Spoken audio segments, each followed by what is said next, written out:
Green belt హంఫర్ట్, ఎక్కడికక్కడ green belt కనుమరుగు. వెలుస్తున్న అక్రమ కట్టడాలు, ఆక్రమణలతో దాదాపు పచ్చదనం మాయం.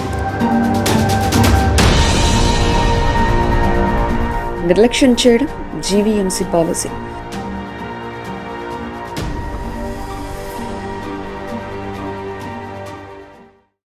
నగరంలో నానాటికి కాలుష్యం పెరిగిపోతుందని సర్వేలు చెప్తున్నాయి. దీనికి చెక్ పెట్టడానికి జీవీఎంసీ అలాగే ప్రజలు కలిసి గ్రీన్ బెల్ట్ నిర్మాణంలో ఎప్పటి నుంచో ప్రయత్నాలు చేసి అవి ఏర్పాట్లు చేశాయి. ఒకప్పుడు నిండుగా రోడ్డు పక్కన కనిపించిన గ్రీన్ బెల్ట్లు ఇప్పుడు మాయమైపోతున్న పరిస్థితి. గ్రీన్ బెల్టులు ఎక్కడికక్కడ నగరం మొత్తం మీద పూర్తిగా కనుమరుగవుతున్నాయి.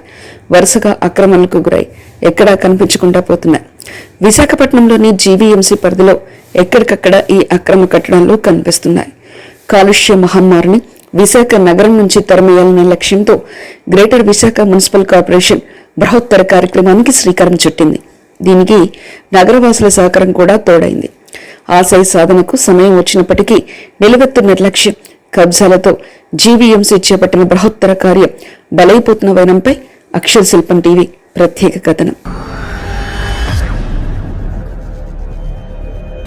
ఇప్పుడు ఏదైతే గ్రీన్ బెల్ట్ అనేది మద్దిలపాలెం నుంచి కురవనపాలెం దగ్గర ఉన్న ఈ గ్రీన్ బెల్ట్ అనేది గతంలో చూసాం మనం. హుదూద్ తుఫాన్కి విశాఖపట్నం జిల్లా అంతా కూడా పూర్తిగా అంధకారం అయిపోయింది. అంటే గ్రీన్ బెల్ట్ అనుకున్నదంతా కూడా చెట్లు అవి అంతా కూడా మొత్తం అంతా కూడా నాశనం అయిపోతే మళ్ళీ ప్రభుత్వం మేఘాల మీద ఆ చెట్లు అనేవి ఏవైతే ఇక్కడ నుంచి మద్దిలపాలెం నుంచి మన కురవనపాలెం చూస్తే ఒక లైన్గా ఒక సిస్టమ్ మీద కనబడుతుంది. ఆ పైనుంచి ఫోటో తీసిన ఇప్పుడు దాన్ని ఏదైతే గ్రీన్ బెల్ట్ అనేది ఇప్పుడు ఉందో, రెండోది చెట్లు అనేది అధికార యంత్రంగా నాటినప్పటికీ కూడా దాన్ని కొన్ని సందర్భాల్లో వైర్లు అడ్డొచ్చాయి అనేది వాళ్ళే నిర్మూలన చేస్తున్నారు. మొక్కలు కొట్టట్లేదు, పూర్తిగా కింద నుంచే చెట్లన్నీ పూర్తిగా తొలగిస్తున్నారు. ఈ పర్యావరణాన్ని హాని చేయడం వల్ల అంటే మానవాళికే చాలా ముప్పు వచ్చే పరిస్థితి అనేది ఉంది. ఎందుకంటే పర్యావరణం అనేది అంత ఎక్కువగా ఉంటే మానవాళి అది ఇచ్చే ఆక్సిజన్ ఏదైతే ఉందో దాన్ని పీల్చి మనిషి మనుగడ అనేది కొంతకాలంగా జీవించడానికి అవకాశాలు ఉంటాయి. దాన్ని అధికార యంత్రాంగం కూడా ఒక పక్క పర్యావరణం కాపాడుతామని చెప్తున్నారు, రెండో పక్క అధికారులు కూడా దాన్ని నిర్మూలన చేసే పరిస్థితి అనేది ఉంది. ఇది అయితే రేపు రానున్న కాలంలో విశాఖ నగరం అంతా కూడా ఇప్పటికే పొల్యూషన్ అనేది చాలా ఎక్కువైపోయి అనారోగ్యాలకి ఎక్కువ మంది ఇబ్బందులు పడే పరిస్థితి అనేది ఉంది. కాబట్టి మీరు గ్రీన్ బెల్ట్ కింద ఎక్కడైతే ఇప్పుడు చిన్న చిరు వ్యాపారస్తులు ఉన్నారు వాళ్ళకు ఒక చట్టం కూడా ఉంది. మరి మీరు ఆ చట్టంలోని జీవీఎంసీ అధికారులు ఎవరైతే ఉన్నారో వాళ్ళకు ఒక ప్లేస్ అనేది ఐడెంటిఫై చేసి వాళ్ళకి అక్కడ ఇవ్వాలి. మీరు అది ఇవ్వకపోవడం వల్ల ఏమవుతుందంటే వాళ్ళ జీవనభృతి కాబట్టి వాళ్ళు ఎక్కడ పడితే అక్కడ అది ఆక్యుపై చేసుకొని ఉన్న పర్యావరణాన్ని నాశనం చేసి అక్కడ ఏదైతే వీళ్ళు అమ్ముతారో అమ్మే తాలూకు చెత్త అంతా అక్కడ రాలే మొక్కలన్నింటినీ కూడా అక్కడే నిప్పు పెడుతున్నారు.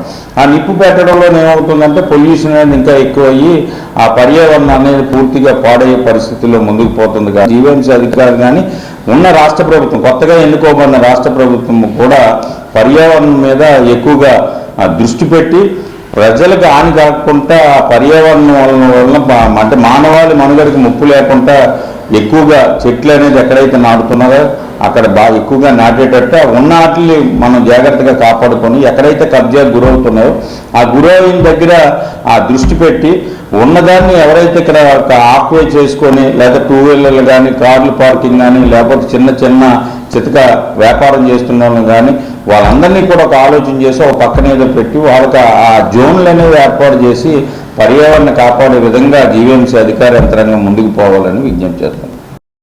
City of destiny, smart city, still city, Vizag, Sagar Nagar ఇలాగా అనేక పేర్లతో పిలువబడే విశాఖపట్నం ఓవైపు ప్రకృతి అందాలు, మరోవైపు సాగర తీర సోయగాలతో పర్యాటకులను మంత్రముగ్ధులు చేస్తుంది.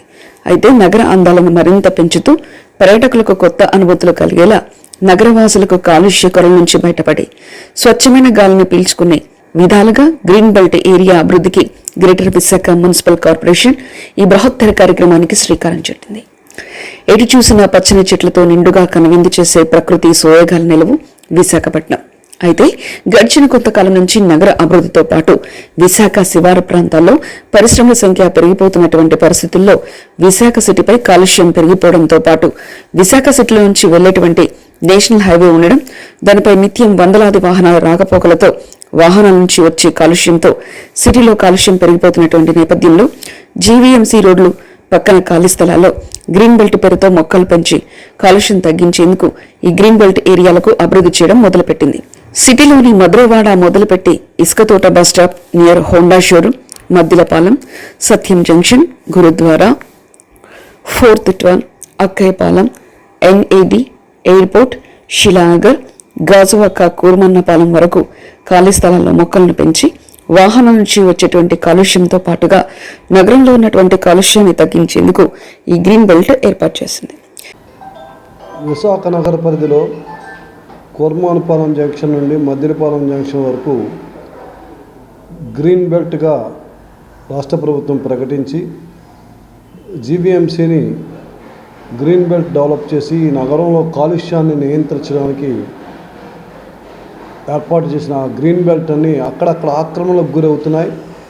అదేవిధంగా అధికారులు దాని మెయింటెనెన్స్ను కూడా గాలికి వదిలేశారు. మెయింటెనెన్స్ చేయకపోగా ఆ గ్రీన్ బెల్ట్ జోన్లో ఎక్కడైతే ఆకులు రాలుతున్నాయో ఆ ఆకులను కంపోస్ట్గా తయారు చేయకుండా ఆకులను అక్కడికక్కడ నడి రోడ్డు మీద కాల్చడం వల్ల అది మళ్ళీ కాలుష్యానికి కారణమవుతుంది. అదేవిధంగా ఆక్రమణలు జరుగుతున్నాయి. కార్ స్టాండ్లు పెడుతున్నారు, స్కూటర్ స్టాండ్లు పెడుతున్నారు.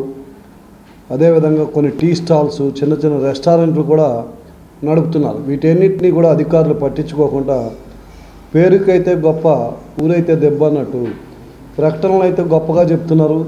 ఈ జీవీఎంసీ దేశంలోనే మొదటి స్థానంలో ఉండాలా, కాలుష్యరహిత నగరంగా ఉండాలని కబుర్లు అయితే, అడ్వర్టైజ్మెంట్లు అయితే అధికారులు ఇస్తున్నారు తప్ప ఆచరణలో అది శూన్యంగా కనబడుతుంది. ఈ గ్రీన్ బెల్ట్ ఏరియాలో మొదట్లో చెట్లను పెంచడంలో దృష్టి పెట్టిన జీవీఎంసీ అధికారులు ఏరియాలో సంరక్షణ అంశంపై దృష్టి పెట్టకపోవడంతో కొన్ని ప్రాంతాల్లో కబ్జాలకు గురి కావడం, మరికొన్ని ప్రాంతాల్లో వ్యాపారులు వ్యాపారానికి ఉపయోగించుకోవడం, మరికొన్ని ప్రాంతాల్లో గత ప్రభుత్వం ఓపెన్ వ్యాయామశాలతో పాటుగా వాకింగ్ ట్రాక్, చిన్నపిల్లలు ఆడుకునేటువంటి ప్లేయింగ్ జోన్స్ ను కోట్లు ఖర్చు పెట్టి ఏర్పాటు చేసింది. అయితే కోట్లు ఖర్చు పెట్టి ఏర్పాటు చేసిన ఈ గ్రీన్ జోన్ లో కనీసం మెయింటెనెన్స్ చేయకపోవడంతో ఎక్కడ చూసినా చెత్తా చెదరం, రాలిన ఆకులు, విరిగిన చెట్ల కొమ్మలు గుట్టలు గుట్టలుగా దర్శనమిస్తున్నాయి. దీంతో కోట్లు ఖర్చు పెట్టి ఏర్పాటు చేసిన వాకింగ్ ట్రాక్లు దెబ్బతినడంతో పాటుగా వర్షం పడితే చెత్తా చెదరంతో కలిసి బురదగుంటలాగా మారి ప్రజల ఆరోగ్యం కోసం ఏర్పాటు చేసిన వాకింగ్ ట్రాకులు కాస్త ప్రజలను కింద పడి ఆసుపత్రి పాలు చేసే ట్రాకులుగా తయారయ్యాయి. మరోవైపు విరిగిన చెట్ల కొమ్మలు, రాలిన ఆకులతో గుట్టలు గుట్టలుగా చెత్త పేరుకపోగా జీవీఎంసీ అధికారులు తొలగించకపోగా అక్కడే వదిలేయంతో అటుగా వెళ్లేటువంటి ఆకతాయిలు నిప్పు పెట్టినా లేక జీవీఎంసీ సిబ్బంది నిప్పు పెట్టినా మొత్తం మండి కాలుష్య నివారణ మాటను పక్కన పెడితే మరింత కాలుష్యం తయారు చేసే పరిస్థితికి ఈ గ్రీన్ బెల్ట్ తయారైంది. దీనికి తోడు ఎక్కడ గ్రీన్ బెల్ట్ లో కబ్జాలు జరిగిపోతున్నాయి.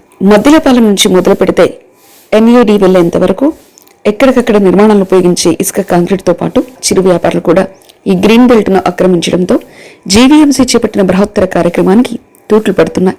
దీనిపై గ్రేటర్ విశాఖ మున్సిపల్ కార్పొరేషన్ దృష్టి సారించకపోతే రాబోయే కాలంలో సిటీలో పచ్చదనమే కరువై పరిస్థితి ఏర్పడుతుందని అక్షశిల్పం ప్రతినిధి municipal commissioner P. Sampath Kumar వివరించగా, గ్రీన్ బెల్ట్ లో జరిగే అవకతవకలను, అక్రమాలపై ఉక్కుపాదం మోపుతామని municipal commissioner P. Sampath Kumar Aksharashilpam ప్రతినిధికి వివరించారు. మరిన్ని కథనాల కోసం సబ్స్క్రైబ్ చేసుకోండి మీ అక్షర శిల్పం.